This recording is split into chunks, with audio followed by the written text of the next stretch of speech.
Colosenses capítulo 2. Esta es la sexta parte de este estudio, de este capítulo, y lo he titulado Fieles a la ley de Dios y rechazando la ley de los hombres. Eh, Escogí este título para identificar este estudio porque Pablo llega a esta conclusión después de todo este viaje el que nos ha llevado Pablo en este capítulo nada más. Impresionante. Eh, Pablo va a concluir, va a cerrar este capítulo precisamente con esta aclaración, porque en algunas partes de esta carta, como lo hemos ya advertido, se ha divulgado enseñanza que tergiversa las palabras de Pablo, que ha sido errada y que confunden a los creyentes acerca de la ley y generalizan sin tener el cuidado de que Pablo está hablando de la ley de los hombres que hay que rechazar, pero no en la ley de Dios. Y cuando generalizan en la enseñanza, pues bueno, el perjuicio es precisamente que en la mente del creyente simple y sencillamente hablan de la ley, a la ley de Moisés, no, ya no a la ley de Moisés. Y no, eso es un gravísimo error. Tan grave error que ni siquiera hay conciencia de lo que se dice, porque ustedes lo saben, ustedes que ya conocen la ley, que han estado estudiando con nosotros, hemos comprobado que la ley de Moisés son antecedentes de las leyes que nos rigen en sociedad hoy en día, en todos los países del mundo. Las leyes que ustedes tienen en sus países, de donde nos escuchen, pueden confirmar que el espíritu de la ley con que se rigen las relaciones sociales, las relaciones de vecinos, las obligaciones respecto a la autoridad, como ciudadanos, etcétera, tiene su base precisamente en la Torá, en la ley de Moisés. Entonces es un absurdo que continúen insistiendo en enseñanza en ese sentido. Y sobre todo para el creyente es importante que entienda, que conozca que ni Yeshua, ni Jesús, o sea, Jesucristo, Jesús, como le digas, tú que eh, profesas alguna religión, estamos hablando de la misma persona, del Hijo de Dios. Él no enseñó, él no abrogó la ley de Moisés ni los profetas. Él, al contrario, enseñó a cumplirla, igual que los apóstoles. Y vamos a confirmarlo a través de estos últimos versículos de esta carta tan importante. Recordemos que en los estudios previos de este capítulo hemos analizado la gran preocupación que tuvo Pablo por la congregación de Colosas, una preocupación que pues es de admirarse porque él mismo advierte que aquellos creyentes ni siquiera le conocían. De la misma manera que hoy nosotros no conocimos a Pablo personalmente. Sin embargo, Pablo escribió esta carta sabiendo que habría muchos creyentes que estarían en las mismas circunstancias de peligro acerca del engaño con palabras persuasivas, filosofías, huecas sutilezas, con que hoy en día se divulga enseñanza equivocada. En este contexto, Pablo se refiere al medio por el que los creyentes podrían ser engañados, un medio al que claramente se refirió Pablo.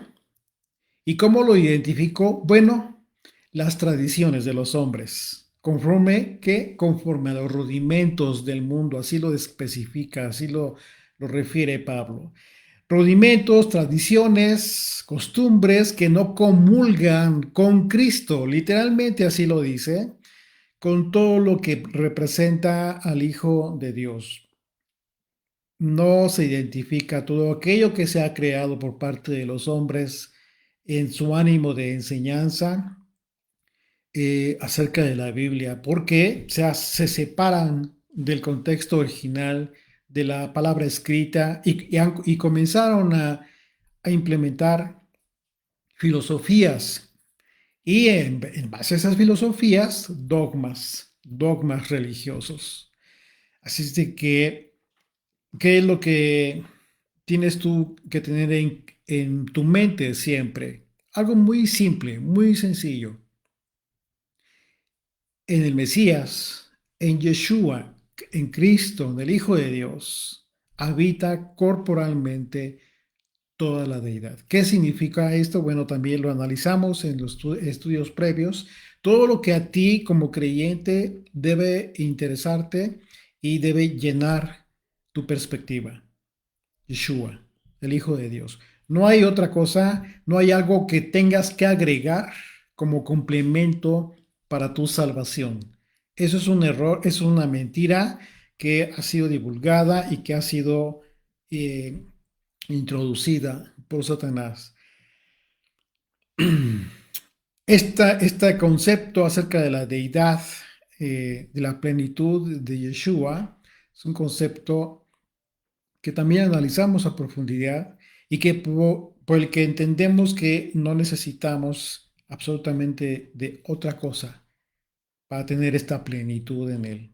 Y un elemento indispensable por el que manifestamos la plenitud en Yeshua es precisamente el hecho de tener vidas restauradas conforme a lo que Pablo identificó como el ser circuncidados y bautizados en Yeshua mediante el acto de amor más maravilloso que cualquier persona pueda recibir. ¿Cuál es este acto de amor tan hermoso que tú has recibido? El perdón de tus pecados, el perdón de nuestros pecados por el sacrificio del Hijo de Dios. Y entendimos que este acto de amor implicó que Dios haya quitado aquel impedimento que teníamos para recibir una vida nueva, una nueva oportunidad, porque nuestros pecados constituían una sentencia que era contraria a nosotros. Fuimos encontrados culpables, una sentencia que le daba poder precisamente al príncipe de este mundo sobre nuestras vidas, pero que Dios la quitó, esa sentencia la quitó el Señor eh, por medio de este sacrificio. Aquella acta de decretos, como la identifica Pablo, que nos acusaba por nuestros delitos, por nuestros pecados, Dios la quitó y la puso en la cruz para que nuestro pecado fuera puesto sobre aquel que fue sin pecado y así pudiéramos recibir la libertad de este nuevo nacimiento, esta nueva vida, esta nueva y gran oportunidad de cambiar nuestras vidas, de tomar mejores decisiones bajo una guía, la guía que es el gobierno del Señor. ¿A través de qué? Pues a través de su ley, a través de sus mandamientos que son santos, buenos. De manera que a partir de la cruz de Yeshua, hace más de 2000 años, todas las generaciones que reciben el Evangelio, que reciben este mensaje de las buenas nuevas de salvación, eh, un mensaje en el que el protagonista principal siempre es Jesucristo, tienen la oportunidad, todas estas generaciones, de hacer lo correcto con la seguridad de que todo principado y toda potestad, es decir, toda autoridad en la tierra y toda autoridad espiritual de maldad, fueron vencidas y han sido separadas, despojadas de la vida de todo aquel que viene a Yeshua. En este sentido, Pablo nos habla de lo importante de entender que todo creyente debe permanecer firme en convicción, separando y alejando de sus vidas todo aquello que conlleva un retroceso en este camino nuevo, que ha sido puesto delante de nosotros. ¿Cuál es ese camino? La doctrina de Yeshua, que es una forma de vida. La enseñanza de Jesucristo es literalmente una forma de vida. Y cuando tú adquieres esta forma de vida, entonces crees verdaderamente en el Hijo de Dios. Y que como tal de esta vida nosotros no debemos ser privados por nada ni por nadie. Porque también Pablo lo va a decir, nadie debe ser juzgado en su forma, en la forma en cómo vive su fe.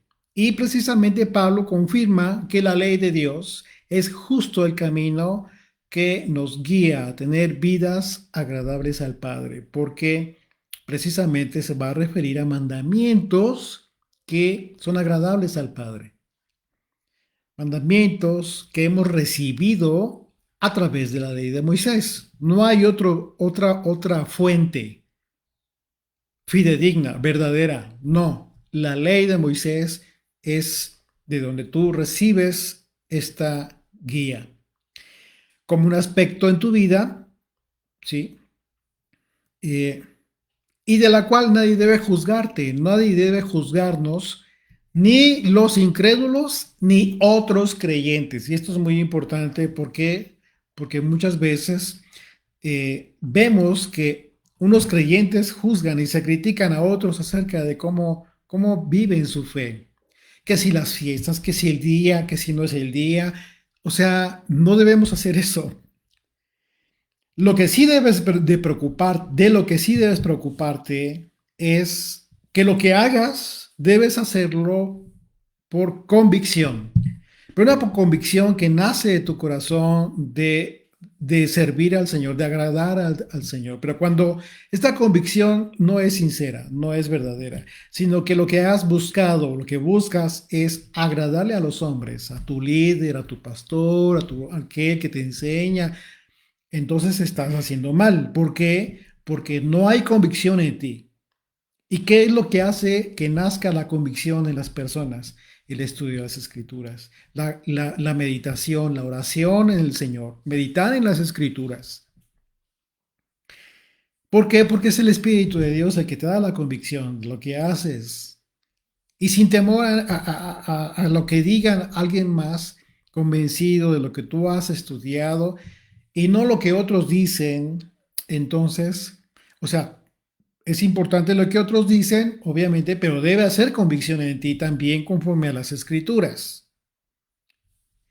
Y eso es lo más importante. Y en ese sentido vale cuando dice Pablo que nadie te juzgue.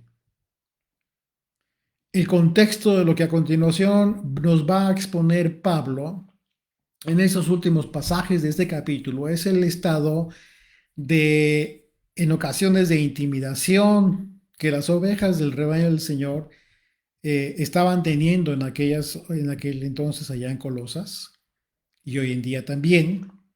Todas aquellas eh, falsas enseñanzas que se estaban difundiendo por los gnósticos y otras sectas alejadas de la verdad estaban causando cierto temor y cierta inseguridad en los creyentes, algo que sucede hoy en día también, en todos lados, porque la transmisión del error a través de medios masivos de comunicación pues ha causado grandes estragos en la iglesia del Señor. Sin embargo, el argumento del apóstol Pablo para todo creyente tiene que ver con la fidelidad y con la convicción con que debemos mantenernos y evitar eh, las, las enseñanzas que argumentan que está bien tener a Yeshua, pero que supuestamente también son necesarias ciertas obras para tener la salvación.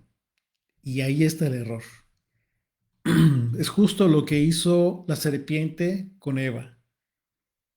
¿Cuál fue la astucia de la serpiente? Exactamente.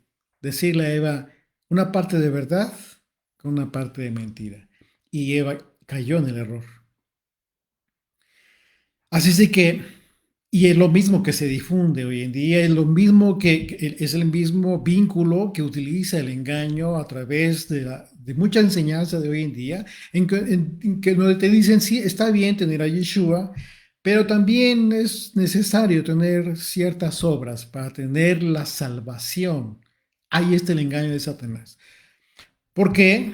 Pues estas obras a las que se va a referir Pablo no tienen nada que ver con la ley de Moisés, sino a lo que Pablo identificó en la carta a los Romanos como las obras de la ley, mandamientos y doctrinas de hombres, literalmente.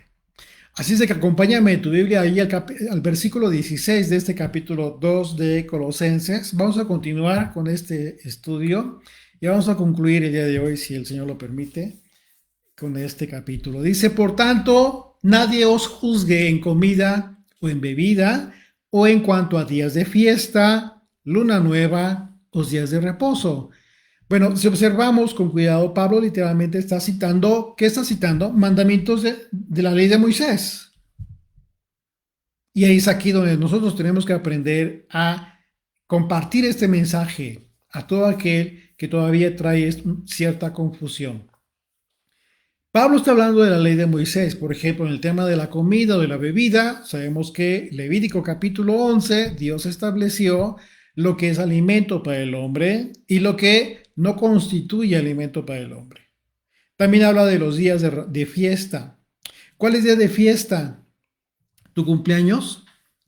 Claro que no. Los días de fiesta que se describen en el capítulo 23 del libro de Levítico, en donde también se describe la observancia del día de reposo y la luna nueva, que es el inicio de cada mes, Rosh Hodesh, lo cual es imprescindible para establecer los tiempos en que conmemoramos las fiestas bíblicas, que como ya sabemos, pues representan el plan profético de redención establecido por Dios y en el que Yeshua, el Hijo de Dios, es proyectado en cada una de estas 7 fiestas anuales, además del día de reposo, por supuesto.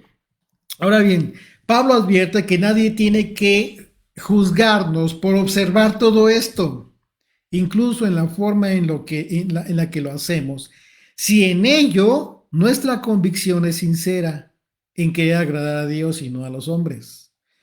En este punto, la falsa enseñanza difundida por todo el mundo tergiversa las enseñanzas de Pablo y argumenta exactamente lo contrario. Toda esa enseñanza argumenta lo contrario a lo que Pablo está hablando. Y de lo que quiso explicarle a los colosenses. Porque se enseña que Yeshua vino a abrogar todas esas cosas que tienen que ver con la ley de Moisés, contradiciendo al propio Mesías en su doctrina, en su enseñanza. Dice Mateo 5:17, no piensen que he venido a abrogar la ley y los profetas. No he venido a abrogar, lo repite nuevamente, sino a cumplir. Porque les digo que hasta que pasen el cielo y la tierra, ni una jota ni una tilde pasará de la ley hasta que todo se haya cumplido. ¿Qué está diciendo aquí en el verso 18? ¿Qué dijo Yeshua? ¿Cuándo va a pasar el cielo y la tierra? Hay que leer Apocalipsis. Es en el reinado del Señor. Hasta que regrese el Señor. Hasta el tiempo en el que todo será perfecto. El tiempo de la transformación de nosotros. El punto aquí es que, ¿qué es lo que quiso decir con esto de que ni una jota, ni una tilde, ni siquiera una coma? ¿Qué quiso decir con esto, Yeshua? Absolutamente nada de la ley queda abrogado. Y te pueden preguntar, ¿y qué pasó con los sacrificios? Ya no hay sacrificios. Bueno, no quedó abrogado. Quedó cumplido. Y es un cumplimiento de tracto sucesivo. ¿Qué significa esto? Cuando hablamos de la ley que se cumple mediante un tracto sucesivo, significa que se cumple durante todo este tiempo, es decir, el sacrificio de Jesucristo que sustituye todo el sistema sacrificial está vigente y sus efectos surten efecto todo ese tiempo hasta su regreso. Así es de que, ¿qué dijo Yeshua de la ley? La ley continúa cumpliéndose y hay de ustedes si no la cumplen. Fue muy claro en su advertencia al Señor. Así es de que la falsa enseñanza que se propaga en el cristianismo acerca de que Jesucristo vino a dejar sin efecto la ley de Moisés Y pues ese es precisamente el vínculo de Satanás, para engañar a quienes quieren conocer a Dios, a gente que quiere conocer a Dios. Pero Satanás, que es el engañador de este mundo, quiere mantenerles en la ignorancia y con una religión totalmente apóstata que se mantiene en contra de Dios y todo lo que provenga de él. Así de que el engaño va a ser sutil, por supuesto, así como lo hizo la serpiente con Eva. Continúa haciéndolo Satanás. Solo por citar un ejemplo, para que tú te des cuenta y puedas tú compartir la mentira de que se ha propagado, es el hecho de que a los cristianos, por ejemplo, se les enseña que no deben guardar el día de reposo en el sábado, sino el domingo, porque supuestamente, al decir de ellos, dicen que resucitó un domingo. Bueno, la pregunta para ellos es, entonces debes guardar el día de reposo. Y Jesús vino a abrogarlo. O sea, ¿cómo? Si el día de reposo es parte de la ley de Moisés. Porque el día de reposo, ni Yeshua, ni los apóstoles lo cambiaron de día.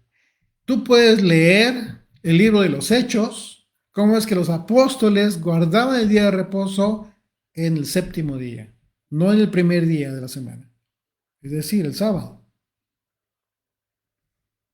¿Qué significa que los apóstoles no entendieron a Yeshua? ¿Desobedecieron al maestro? Pues claro que no.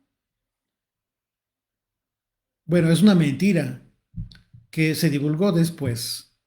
Y eso es histórico. Tú lo puedes leer en libros de historia, cómo fue que Roma, después, a partir de los concilios, fue poco a poco preparando el camino para apropiarse de las ovejas a través del engaño. Primero dicen que les dieron libertad y todos somos felices, pero a través de los concilios fueron sustituyendo y fueron abrogando la Roma, la iglesia, y el imperio romano, por supuesto, a través del imperio, fueron suspendiendo y quitando mandamientos hasta el día en que literalmente lo prohibieron, el día de reposo, para establecer como día forzoso de guardar el domingo.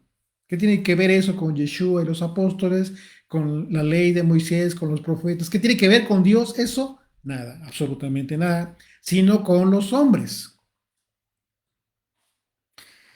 Otro ejemplo de esta gran mentira es la llamada Semana Santa, que estamos muy cerca, ¿no? De estas fechas que celebran los católicos y los protestantes también. Otra pregunta para ellos, y no como para hacerles sentir mal, por supuesto, no, porque ese no es el propósito, sino ¿cuál es el propósito? Hacerles reflexionar un poco y solo pedirles que usen su sentido común, el sentido de la lógica. En ese tema de la Semana Santa, que muchos lo celebran, otra pregunta para ellos y para quienes enseñan que en este pasaje de Colosenses supuestamente Pablo enseñó que las comidas, las fiestas, los días de reposo, las lunas nuevas, son mandamientos que Jesús dejó sin efecto. La pregunta sería, ¿qué la Semana Santa no tiene que ver con la Pascua que fue prescrita por la ley de Moisés, mandamiento según el capítulo 12 del libro de Éxodo? Sí, sí es cierto que Jesucristo vino a abrogar la ley porque celebra la Pascua, si es un mandamiento. Él mismo la celebró, pero entonces ¿por qué la celebran? ¿Cómo la celebran? Bueno, eso es otro tema, pero la celebran. Si la ley fue abrogada por Jesucristo, ¿por qué los católicos y las religiones protestantes celebran la Pascua? La, la respuesta a a estas preguntas pues es muy obvia, porque lo que han buscado todas estas religiones es mantener cautivos a los creyentes en la ignorancia de las cosas santas de Dios y que les permitiría conocer verdaderamente a Dios, ¿sí? Pero que imponiendo sus religiones, sus propios mandamientos, sus propios dogmas, manifiestan una actitud hipócrita y cruel en contra de las personas que buscan conocer al Señor con un corazón sincero. Lo cierto es que un gentil, ¿qué es un gentil? Una persona que no tiene pacto con Dios, que no vive bajo el gobierno de Dios, que no conoce al Señor. Lo cierto es que una persona así, antes de pertenecer a una religión, pues no guardaba ni las fiestas, ni la comida, ni el día de reposo, pero que a partir de que hacían su compromiso desde aquel entonces para vivir sus vidas bajo el gobierno de Dios, tenían que estar seguros de que nadie debía juzgarles por guardar la ley de Moisés. ¿Por qué? Porque esto implicaba un cambio de hábitos, un cambio de vida. ¿Y qué es lo que sucede? Normalmente la gente juzga y critica. Entonces les dice Pablo que nadie les juzgue. No se preocupen por eso. Y peor ahora, ¿no? Porque ahora no solamente te puede juzgar un gentil, sino que incluso te juzgan los propios, los propios que creen.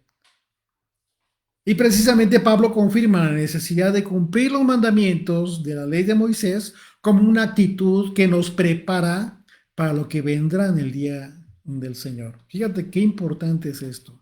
Dice el verso 17, todo lo cual, ¿de qué está hablando?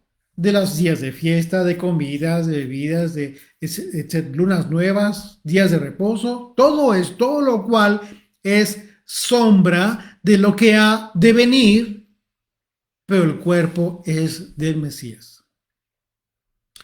La palabra sombra aquí que se utiliza en este texto, en el texto original, la palabra griega es la palabra sequía, que en el contexto de este pasaje se traduce como presagio. Fíjate qué importante es. Yo te voy a pedir que subrayes la palabra sombra y si puedes ahí ponle una nota para que te identifique la palabra sombra. Lo que quiso decir Pablo es un presagio de lo que ha de venir, pero el cuerpo es del Mesías, pero la iglesia, las ovejas son del Mesías. La palabra, esta palabra tan importante, entonces nos da un contexto de este pasaje, ¿sí? ¿Y qué es un presagio? Literalmente, ¿qué debes de entender como presagio? Bueno, la definición etimológica te lo dice muy claramente.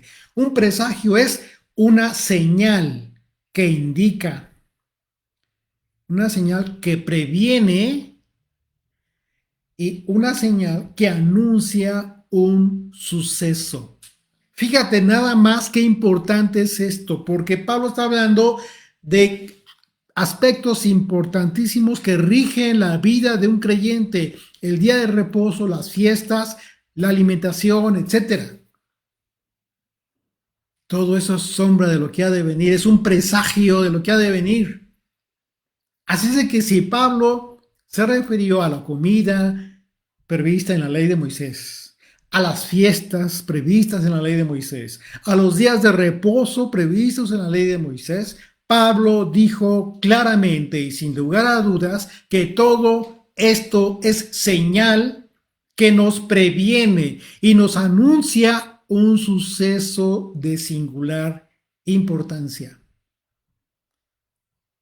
Uno de los principios más importantes que hemos aprendido en el estudio de la Biblia, en el estudio de la Torá, es que todo el sistema sacrificial tuvo el propósito de ser una enseñanza didáctica para el tiempo presente y futuro, porque nos hace aprender y comprender el plan de Dios para el mundo. Por ello, Pablo refiere que todo lo que hacemos en relación a la observancia de la ley de Moisés es una sombra de lo que ha de venir en el tiempo del reinado del Mesías. Y cuando Pablo afirma que el cuerpo es de Cristo, significa que tanto los judíos que creyeron y creen en Yeshua, como los gentiles que vienen a la fe de Yeshua y que juntos constituyen la iglesia, el Israel de Dios, todos ellos somos el cuerpo del Mesías. No debes juzgar a otro hermano en la fe acerca de cómo guarda su fe, cómo guarda los mandamientos. Se preocupa por agradarle al Señor, eso es más que suficiente. ¿Por qué Pablo habló también acerca de una sombra? Bueno, porque es algo que en un momento dado, hoy en día lo entendemos de una forma, quizás mañana lo entendemos de una forma un poco diferente, pero a final de cuentas, nos estamos preparando para lo que ha de venir. Qué importante es entender esto. Entonces, imagínate lo terrible, la tragedia tan atroz que se comete con esta falsa enseñanza de decirle a la gente, pues todas esas cosas ya no importan. ¿Perdón? Entonces, ¿qué es lo que... ¿De qué están hablando? Te están privando de la riqueza de entender hacia dónde te diriges después de este mundo, de tu vida en este mundo, si no es que antes viene el Señor. Verso 18, nadie os prive de vuestro premio, ya te diste cuenta, afectando humildad y culto a los ángeles, entremetiéndose en lo que no ha visto, vanamente hinchando su propia mente carnal. Wow, palabras muy fuertes, por supuesto, Pablo sabía de dónde provenía esta falsa enseñanza, estas doctrinas, estos dogmas desde aquel entonces. Una vez más, Pablo está advirtiendo de los peligros de las doctrinas que se estaban divulgando desde ese entonces acerca del culto, en este caso a los ángeles. ¿Sí? Esteban, momentos antes de que lo apedrearan, antes de morir, él confrontó a los líderes judíos por su actitud religiosa, que esta actitud era como un muro, una pared que les negaba entender, conocer al Mesías, ver al Mesías.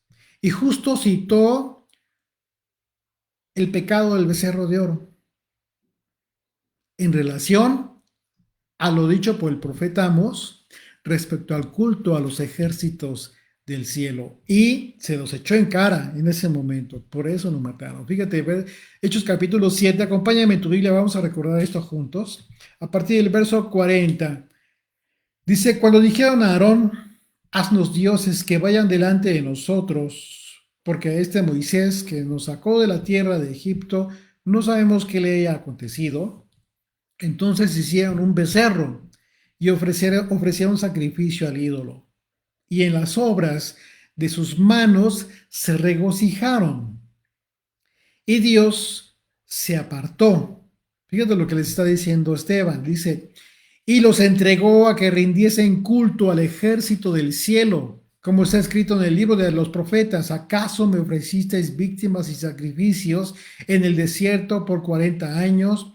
Casa de Israel, antes bien llevasteis el tabernáculo de Moloch y la estrella de vuestro dios Ranfán, figuras que os hicisteis para adorarlas. Os traspasaré pues más allá, os transportaré más allá de Babilonia. Está hablando del juicio, el profeta está advirtiendo el juicio que vendría sobre el pueblo. ¿Por qué? Por la idolatría, por y Pablo, fíjate bien lo que dice, cómo se refiere a esta actitud. Dice vanamente hinchado por su propia mente carnal. Está hablando de las personas que daban culto literalmente a lo que ellos entendían como su propia sabiduría, que generaba precisamente a todos este culto que ellos siguieron considerando lo mismo y siguieron haciendo lo mismo que hicieron en el desierto los israelitas. es lo que hace el pecado. El pecado le ciega la mente espiritual y el entendimiento espiritual a las personas. Y por esa razón entendemos, y muchas veces lo hemos comentado, un pecado lleva a otro. Pero por lo mismo, porque no se dan cuenta en la circunstancia en la que se encuentran. Porque insisten en mantener su pecado, abrazar, cobijar el pecado.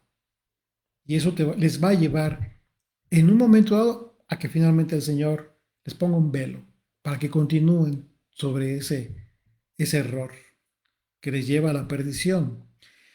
Verso 19 dice ahí de Colosenses 2: y no haciéndose de la cabeza, en virtud de quien todo el cuerpo, nutriéndose y uniéndose por las coyunturas y ligaduras, crece por el, crece por el crecimiento que da Dios. Bueno, aquí Pablo está hablando de algo muy importante, porque fundamental, está hablando de la doctrina que te hace crecer en tu fe.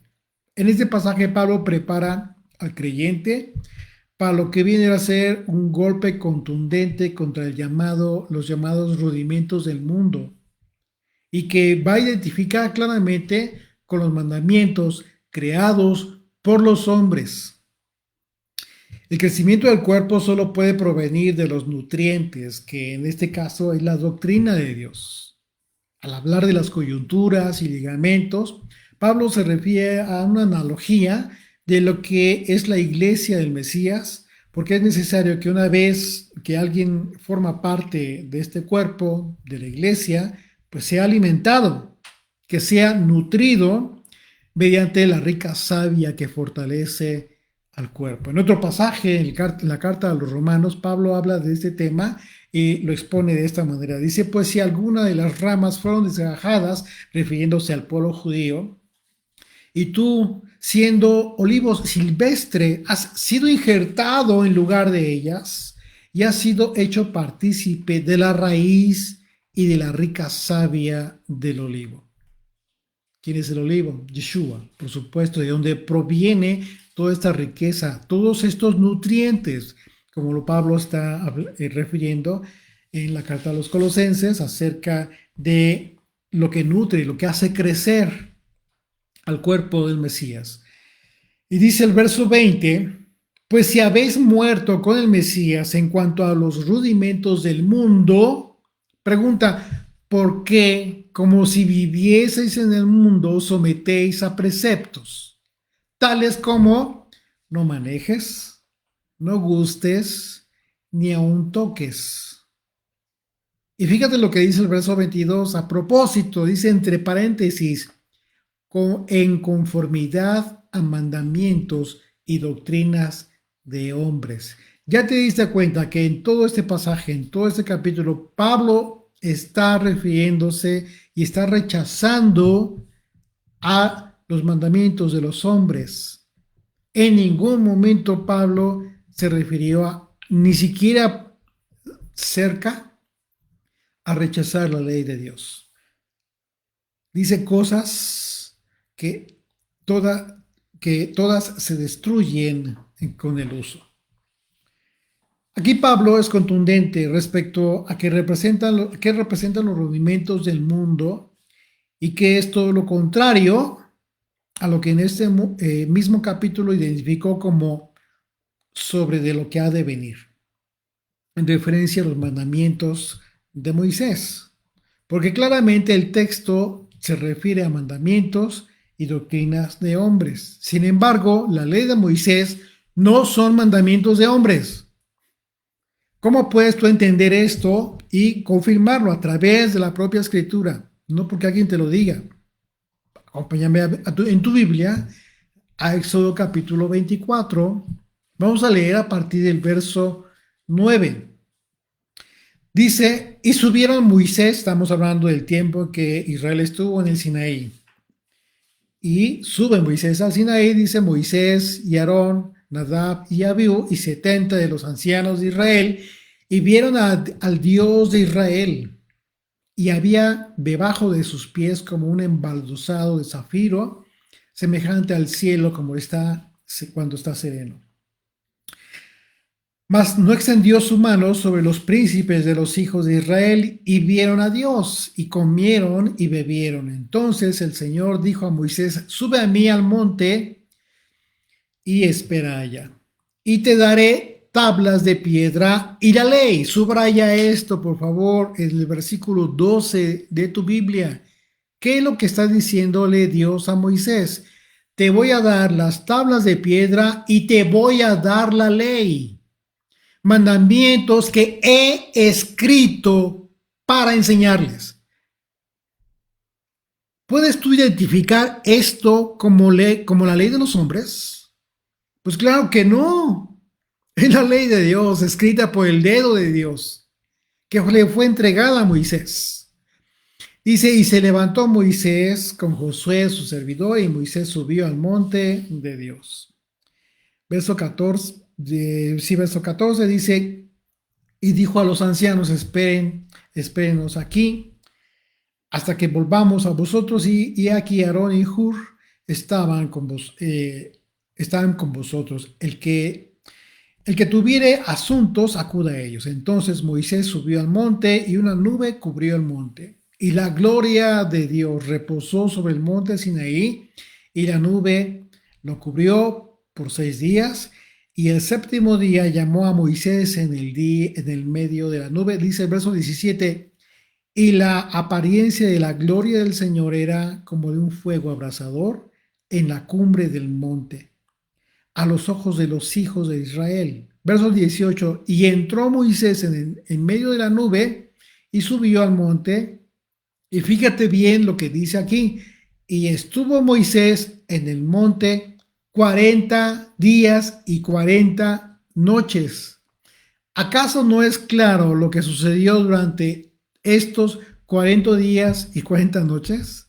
Moisés, además de recibir las tablas, también recibió de Dios su ley, sus mandamientos. Así es que es muy claro que Pablo jamás contradijo y mucho menos desechó la ley de Moisés como alimento fundamental para la fe de todo creyente, sino que lo que desechó, ¿qué fue lo que desechó Moisés? Y que nos dijo que desecháramos la ley de los hombres, que fue una clara referencia a la ley oral tradicional judía. Y lo que hoy existe como religiones creadas bajo dogmas y mandamientos creados por los hombres, que es a lo que Pablo se ha referido a continuación. Dice el verso 23, tales cosas tienen a la verdad cierta reputación de sabiduría y culto voluntario. En culto voluntario, fíjate bien qué importante, dice cierta reputación de sabiduría en culto voluntario, en humildad y en duro trato al cuerpo, pero no tienen valor alguno contra los apetitos de la carne.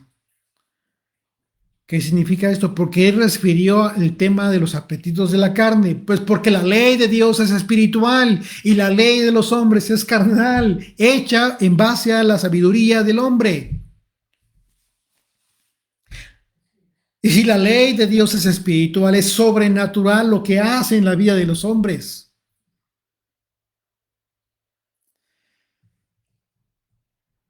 Así de que, pues Pablo está hablando de algo que es toral para tu fe y para mi fe.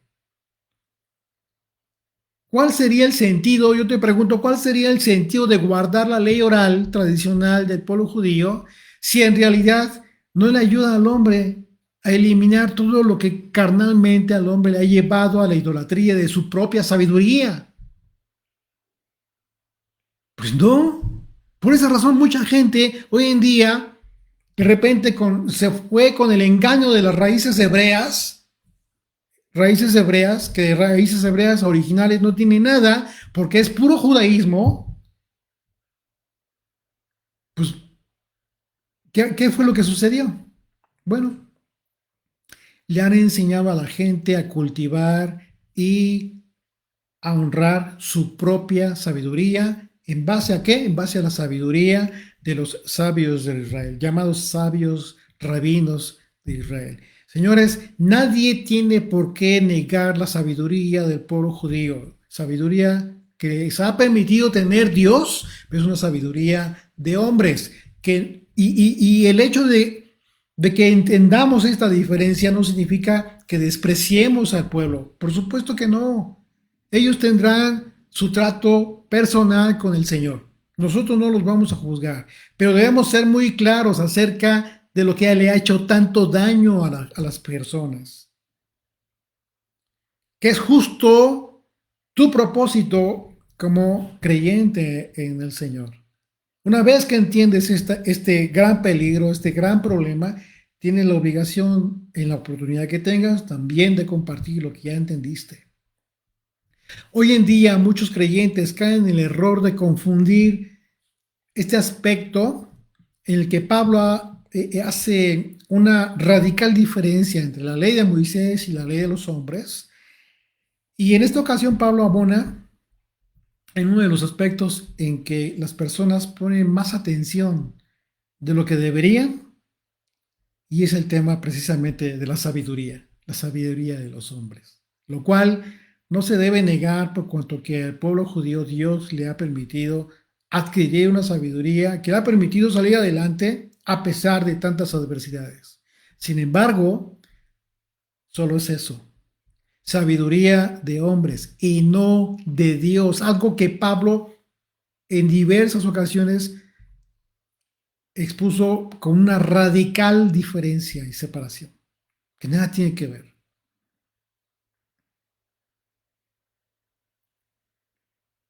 La sabiduría de los hombres no tiene que ver con la sabiduría de Dios. Un tema en el que Pablo, en otros pasajes, en sus cartas, él habla claramente en referencia a sus propios hermanos, a los que amaba, al pueblo judío, de quienes dijo claramente que tienen celo de Dios, pero no conforme a ciencia. Y en otro pasaje Pablo escribió lo siguiente: pues mirad, hermanos, vuestra vocación, que no sois muchos sabios según la carne, ni muchos poderosos. Está hablando de gente común como tú y como yo, que no tenemos una gran super sabiduría, ni muchos nobles, sino que lo necio del mundo escogió Dios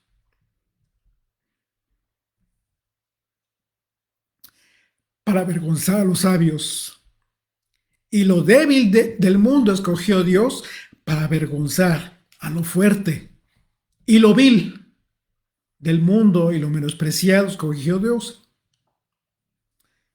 y lo que no es, para deshacer lo que es, a fin de que nadie se jacte en su presencia. Mas por él estáis vosotros, el Mesías Yeshua, el cual nos ha sido hecho por Dios sabiduría, justificación, santificación y redención, para que, como está escrito, el que se gloría, gloríese en el Señor. Bendito Rey, gracias Padre Santo por este tiempo hermoso, maravilloso, en el que nos das la oportunidad de meditar en tu enseñanza a través de la doctrina de los apóstoles que tú ungiste, Señor, con tu Espíritu Santo. Permite que mucha gente, Señor, tenga la oportunidad de recibir la verdad que en tu corazón siempre ha prevalecido para con tu pueblo, para los que son tuyos, para las ovejas. Señor bendito, que así como Yeshua oró, no por el mundo, sino por los que son tuyos, los que habrían de venir a ti, también nos unimos a esa misma oración, Señor, porque es nuestro anhelo.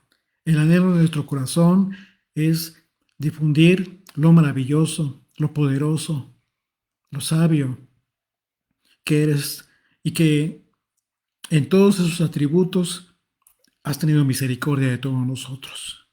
Porque a pesar de no ser nada, de que no somos importantes, de que no tenemos sabiduría, tú nos has hecho dignos, Señor, a través de tu Hijo.